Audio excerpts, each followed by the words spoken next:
দিদুন, ও দিদুন, কই তুমি? আরে দিদি ভাই, এছিস কই রে? আয় আয়, আমি তো সবার ঘরে রে। এই অসময় তুমি শুয়ে কেন দিদুন? শরীর ঠিক আছে তো? শরীরের আর কি দোষ বল, বয়স তো আর কম হলো না রে। এই বয়সে একটু আধটু জ্বর জ্বালা লেগেই থাকে, ও কিছু না। কিছু না বললেই হলো। দেখি কি হয়েছে। আরে কিচ্ছু হয়নি রে পাগলি দিদি আমার, তুই একটু বোঝ দেখি আমার কাজটা। আরে, গা তো গরম আছে। দাঁড়াও, ওষুধটা খাইয়ে দিই। ওই ড্রয়ারে তো ওষুধটা তোমার। ওরে, আমি খেয়েছি রে। পরের বার থেকে তোর ওই ডাক্তারকে বলবি যেন মিষ্টি ওষুধ দেয়। উফ দিদুন, ওটা অ্যালোপ্যাথি ওষুধ, ওগুলো ওরকমই হয়। ডাক্তার কি করবে?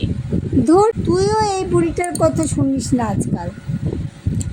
বলে বাবালে, আমার মিষ্টি দিদু রাগ করে না। আচ্ছা, আমি পরের বার থেকে তোমায় হোমিওপ্যাথি ওষুধ এনে দেবো, কেমন? নাও, এখন দেখো তো কি এনেছি তোমার জন্য। কই দেখি দেখি, কি এনেছিস?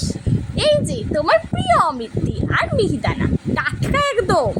ও মা, আমার দিদি ভাই, তুই আমার জন্য অমৃতি আর মিহিদানা এনেছিস?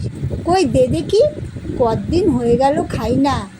সুগারের জন্য তোর মামা আমায় খেতেই দেয় না, জানিস? কিন্তু আজকে শুধু একটাই অমৃতি খাবে, আর অল্প মিহিদানা, এর বেশি একটুও না, কেমন? খালি একটা? একটাই, একদম বায়না নয় দিদুন। আচ্ছা আচ্ছা, আমার মা এছেন রে, কথা না শুনলে আবার মেয়ের তো গাল ফুলে যাবে।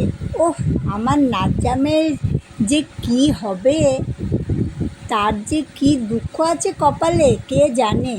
উফ দিদুন, তুমি থামবে? ওই দেখো, আবার লজ্জা পাচ্ছে। দিদুন, আচ্ছা, আর লজ্জা পেতে হবে না। আয় দেখিনি একটু এদিকে, কতদিন তোকে একটু আদর করিনি। হ্যাঁ দিদুন, কতদিন তোমার আদর খাইনি, এটাকে মিস করি আমি। একটু আদর করে দাও দেখি। আমার সোনা দিদি ভাই, আর যাওয়ার আগে কুলের আচারটা নিয়ে যেতে ভুলিস না, জানো? সেটা ভুললে কি চলে দিদুন? ওটা তো ভালোবাসা আমার। কি